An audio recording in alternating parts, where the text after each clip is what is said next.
Umar adalah orang yang takut kepada Allah sama seperti takutnya seorang budak terhadap panasnya pukulan tongkat dan sakitnya cambuk.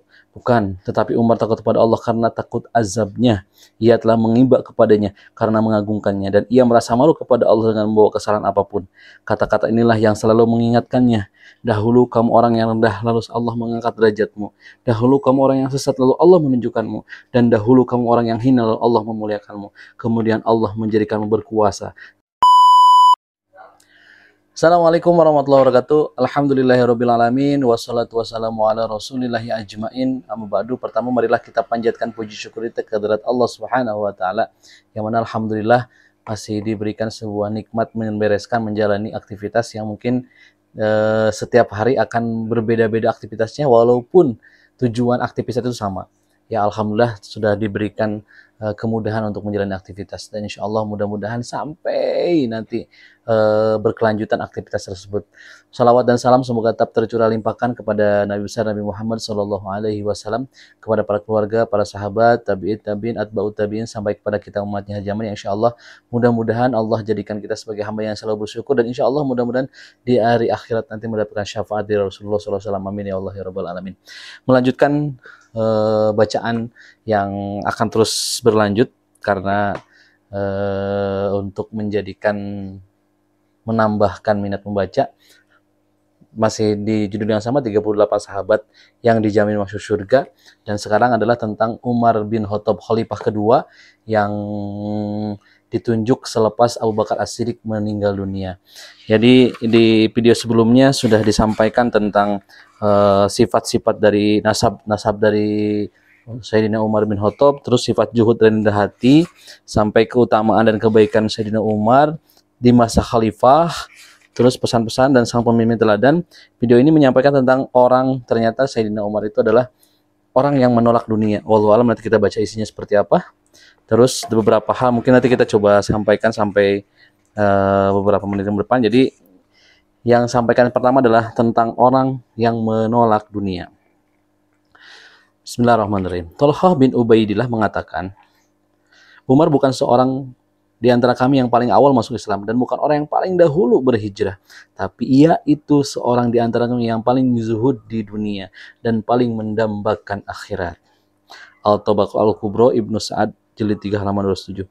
Ulama-ulama ahli sejarah mengatakan Hafsah pernah mengatakan kepada ayahnya, sebagaimana dikutip oleh Yazid, sesungguhnya Allah telah melampaukan rezeki dan melimpahkan banyak kebajikan. Lewat jasamu juga Allah telah menaklukkan banyak tanah.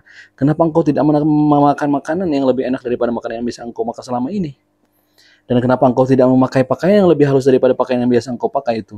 Umar menjawab, sungguh aku akan mengalahkan argumenmu. Apa kamu tidak ingat kesulitan hidup yang pernah diderita oleh Rasulullah SAW dan juga Abu Bakar?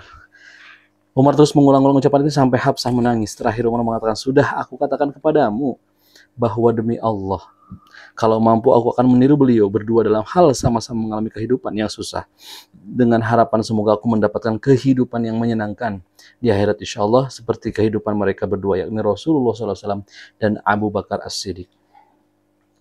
Pada suatu hari Hafsah bin Abi Al-Has pernah disuguhi makanan oleh Umar, tapi ia tidak mau makan. Umar bertanya, kenapa kamu tidak mau makan makanan kami?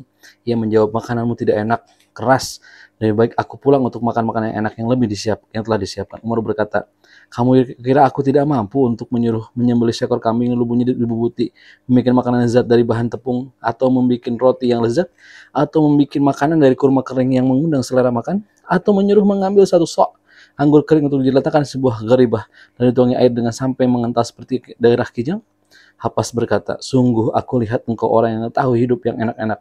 Umar menjawab, ya demi Allah yang jiwaku di tangannya, kalau bukan karena khawatir kebaikan-kebaiku akan hilang, niscaya aku akan bersama kalian menikmati hidup yang menyenangkan. Pada suatu hari Umar ingin memakan ikan yang segar. Yarfa si pelayannya segera menaiki unta untuk membeli ikan dan barang-barang kebutuhan yang lain. Ia membutuhkan waktu selama 2 malam untuk pulang pergi. Setelah membeli ikan yang diinginkan oleh Umar radhiyallahu anhu, ia pun pulang. Kemudian Yarfa menghampiri unta yang dinaikinya dan membersihkan sekujur tubuhnya dari keringat. Umar melihat hal itu dan berkata, kamu telah menyiksa ekor ternak hanya gara-gara mengikuti keinginan Umar. Demi Allah, Umar tidak punya selera mencicipinya. Pada suatu hari Umar membawa harta lalu ia letakkan di masjid. Ia menghampiri Jadi harta itu seraya memeriksa dan memandangnya dengan sepasang mata berkaca-kaca. Abdurrahman bin Auf yang melihat hal itu bertanya, "Wahai Amirul Mukminin, kenapa engkau menangis?" "Demi Allah, ini seharusnya merupakan momen yang bagus untuk bersyukur." Umar menjawab, "Kalau harta ini aku berikan kepada suatu kaum, pasti akan menimbulkan pertengkaran dan kebencian di antara mereka." Umar mendapatkan kiriman barang berupa minyak kasturi dan minyak anbar dari Bahrain. Ia berkata, "Demi Allah, aku ingin sekali mendapati seorang wanita yang adil untuk menimbang parfum ini. Lalu aku bagi-bagikan kepada kaum muslimin." Tiba-tiba istrinya si Atikah binti Zaid bin Amr berkata, "Aku wanita yang sangat adil yang engkau cari. Bawa kemari parfum itu untuk aku timbang." Umar berkata, "Jangan." Istrinya bertanya dengan heran, "Kenapa?" Umar menjawab, "Aku khawatir kamu akan menggunakannya terlebih dahulu, lalu sisanya baru untuk kaum muslimin." Bersumber dari Anas, ia bercerita, perut Umar terdengar keroncongan. Pada zaman paceklik ia hanya makan minyak. Ia tidak mau makan keju. Ia memegangi perutnya dengan jari seraya berkata kepada perutnya sendiri, "Teruslah keroncongan, karena yang kami punya untukmu hanya itu, sampai manusia tetap bertahan hidup." Sifat wara' dan rasa takut Umar kepada Allah Subhanahu wa taala. Sifat Umar masih berdagang saat menjabat khalifah. Suatu kali ia telah menyiapkan sebuah kafilah ke Syam. Ia menyuruh kurirnya untuk menulis seorang sahabat Rasulullah SAW untuk meminjam uang sebesar 4.000 dirham darinya. Kepada si kurir, orang itu berkata, "Suruh dia mengambil uang itu dari Baitul Mal, kemudian dikembalikan sendiri nanti." Ketika si kurir datang menceritakan hal itu, Umar merasa sangat kecewa. Dan mendengarnya, ia kemudian menemui orang itu dan berkata, "Kamu tadi yang mengatakan seperti itu? Nanti kalau aku sampai mati sebelum kafilahku ini datang dari Syam, kamu pasti akan mengatakan Amirul Mukminin telah mengambil harta sebesar 4.000 dirham dari Baitul Mal. Biarkan saja ia, dan ia pasti akan dituntut pada hari kiamat kelak." "Tidak, aku justru ingin mengambil uang itu dari seorang yang rakus lagi bakhil, karena jika aku mati, ia bisa mengambil dari harta peninggalanku." Diriwayatkan dari Al-Miswar bil Makhramah, ia berkata, "Kami selalu dekat dengan Umar supaya kami dapat belajar sifat waro darinya." Diriwayatkan dari Abdullah Al-Asy'ari bahwa ia keluar rumah untuk menemui Umar untuk kebetulan sedang menjamu seorang tamu. Ia memiliki seekor unta yang biasa diperah susunya. Pada suatu hari, budaknya memberi minum susu kepada unta itu. Ia sangat marah dan berkata, "Celakalah kamu. Dari mana kamu mendapatkan susu itu?" Si budak menjawab, "Wahai Amirul Mukminin, anak unta ini lepas darinya, lalu ia meminum susunya. Kemudian aku memerahkan untukmu susu unta dari harta Allah." Umar berkata, "Celakalah kamu. Kamu beri aku minuman dari neraka? Panggilkan aku Ali bin Abi Thalib." Begitu Ali sudah datang, Umar berkata, "Budak ini memberi minum seekor unta dari harta Allah, dan ia memberiku minuman dari air susunya. Apakah itu halal untukku?" Ali menjawab, "Ya Amirul Mukminin, itu halal bagi Anda dan juga dagingnya." Al-Ahnaf bin Qais bercerita, "Aku sedang bersama Umar. Seorang menemui beliau dan berkata, 'Wahai Amirul Mukminin, tolong ikut bersamaku. Bantulah aku mengatasi orang yang telah berbuat zalim kepadaku.' Umar mengangkat tongkatnya hendak dipukulkan kepada kepala orang itu. Aku berkata kepadanya, 'Kamu panggil ia Amirul Mukminin, padahal ia selalu siap untukmu, dan ketika ia sedang sibuk dengan urusan kaum muslimin, kamu menemuinya untuk meminta tolong?' Orang itu pergi dengan marah. Umar memanggilnya. Ketika ia kembali, Umar mengambil tongkatnya dan berkata, 'Pegang tongkat ini dan hukumlah aku.' Ia berkata, 'Tidak, demi Allah, tetapi aku membiarkannya karena Allah dan karenamu.' Umar berkata, 'Tidak begitu. Mungkin kamu membiarkannya demi Allah karena kamu menginginkan apa yang ada di sisinya, atau kamu membiarkannya karena aku, lalu aku tahu hal itu. Katakan kamu membiarkannya karena Allah.' Ia berkata, 'Ya, aku membiarkannya karena Allah.' Setelah pergi, orang itu kembali lagi dan berjalan kaki, lalu masuk ke kediaman Umar yang saat itu masih bersamaku. Setelah Umar sholat 2 rakaat dan duduk, orang itu berkata, 'Wahai putra Khattab, kamu dahulu orang yang rendah, lalu Allah mengangkat derajatmu. Dahulu kamu orang yang sesat, lalu Allah menunjukkanmu. Dan dahulu Anda orang yang hina, lalu Allah memuliakanmu. Kemudian Allah menjadikanmu berkuasa, tetapi ketika ada orang menemui dan untuk meminta tolong, kamu memukulnya. Apa yang akan kamu katakan kelak kepada Allah ketika kamu datang kepadanya?' Mendengar kata-kata orang itu, saya melihat Umar terus-menerus menyalahkan dirinya sendiri, sampai aku beliau adalah penduduk bumi terbaik. Umar adalah orang yang takut kepada Allah, sama seperti takutnya seorang budak terhadap panasnya pukulan tongkat dan sakitnya cambuk. Bukan, tetapi Umar takut kepada Allah karena takut azabnya. Ia telah mengimbak kepadanya karena mengagungkannya, dan ia merasa malu kepada Allah dengan membawa kesalahan apapun. Kata-kata inilah yang selalu mengingatkannya. Dahulu kamu orang yang rendah, lalu Allah mengangkat derajatmu. Dahulu kamu orang yang sesat, lalu Allah menunjukkanmu. Dan dahulu kamu orang yang hina, lalu Allah memuliakanmu.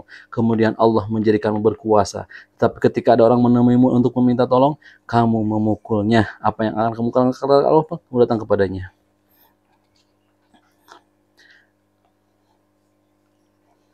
Pada suatu hari Umar bertanya kepada Abu Musa Al-Asy'ari, seorang teman duduknya, 'Wahai Abu Musa, apakah kamu senang kalau Islam kita bersama Rasulullah SAW hijrah? kita bersama beliau, dan belasan kesaksian seluruh amal kita akan dikembalikan kepada kita, dengan harapan yang penting kita bisa selamat saja. Abu Musa, tidak, demi Allah wahai Umar, sungguh kita sudah berjihad, kita sudah sholat, kita sudah berpuasa, dan kita sudah melakukan banyak kebajikan.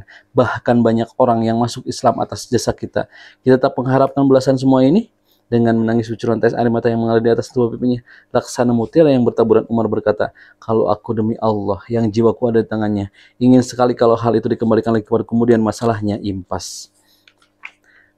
Bagaimana, lihat begitu besar rasa takut Umar kepada Allah Subhanahu wa taala. Ia merasa malu pada keagungannya.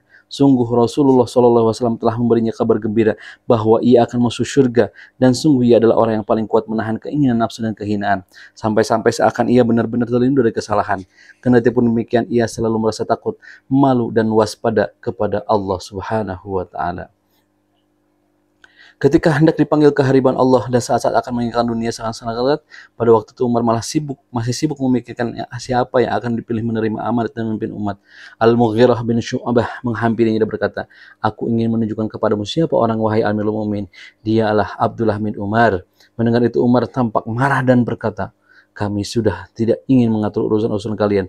Aku sendiri sudah tidak merasa tertarik pada kekuasaan, hingga jangan sampai ada seorang pun dari anggota keluargaku yang akan meneruskannya. Jika hal itu sesuatu yang baik, aku sudah mendapatkannya. Dan jika hal itu sesuatu yang buruk, cukup hanya ada satu orang saja dari keluarga Umar yang kelak akan dihisab dan ditanya oleh Allah Subhanahu wa taala tentang urusan umat Muhammad. Ingat, aku sudah berusaha keras dan aku melarang keluargaku menggantikanku. Jika aku selamat tanpa dosa dan tanpa pahala, itu sudah cukup. Dan aku benar-benar merasa sangat bahagia. Betapa Umar sangat takut kepada Allah, sangat mensucikannya, sangat berbakti, dan sangat tunduk. Ia merasa bingung tentang apa yang harus ia katakan kepada Allah kelak. Umar adalah orang yang sangat keras dan saat harus berlaku keras, dan sangat lembut pada saat harus berlaku lembut. Yang menggerakkannya ialah keinginannya yang besar bahwa ia akan bertemu Allah dengan membawa kejujuran. Umar pernah mengatakan kepada Abdurrahman bin Auf, wahai Abdurrahman, aku sering berlaku lembut kepada manusia sampai aku merasa khawatir kepada Allah dalam kelembutanku ini. Kemudian aku juga sering berlaku keras sampai aku merasa takut kepada Allah dalam kekerasanku itu. Demi Allah, aku bukan orang yang paling keras di antara mereka. Bagaimana jalan keluarnya? Setelah berkata seperti itu, Umar menangis. Abdurrahman bin Auf berkata, biarkan saja sepeninggalanmu. Ya, untuk episode ini bacanya cukup sekian dulu. Ya, mudah-mudahan sekali lagi bahwa kepemimpinan Sayyidina Umar bin Khattab ini mudah-mudahan bisa dibaca dulu aja atau didengarkan dulu aja, walaupun mungkin implementasinya sangat sulit sekali karena di beberapa kejadian yang barusan saya baca juga ternyata sangat dahsyat akan rasa takutnya kepada Allah Subhanahu wa taala dalam berbagai hal, padahal beliau adalah Amirul Mukminin, tetapi dalam keadaan apapun dia tidak mau mengambil uang dari Baitul Mal. Dia tidak mau ketika melihat ajudannya membeli sebuah makanan, ketika melihat untanya kecapean, akhirnya tidak mempunyai selera, dan mungkin kecintaan terhadap lingkungan, kecintaan terhadap makhluk yang lainnya, apalagi kecintaan terhadap umatnya, yang mudah-mudahan itu memberikan sebuah nilai kepada kita bahwa Sayyidina Umar bin Khattab adalah salah satu pemimpin yang melanjutkan kepemimpinan dari Abu Bakar As-Siddiq. Selagi benarnya daripada Allah Subhanahu wa taala, salahnya saya pribadi yang mungkin membacanya masih kurang bagus, kurang jelas, dan terlalu cepat, yang mudah-mudahan kedepannya akan lebih baik lagi. Terima kasih. Wassalamualaikum warahmatullahi wabarakatuh.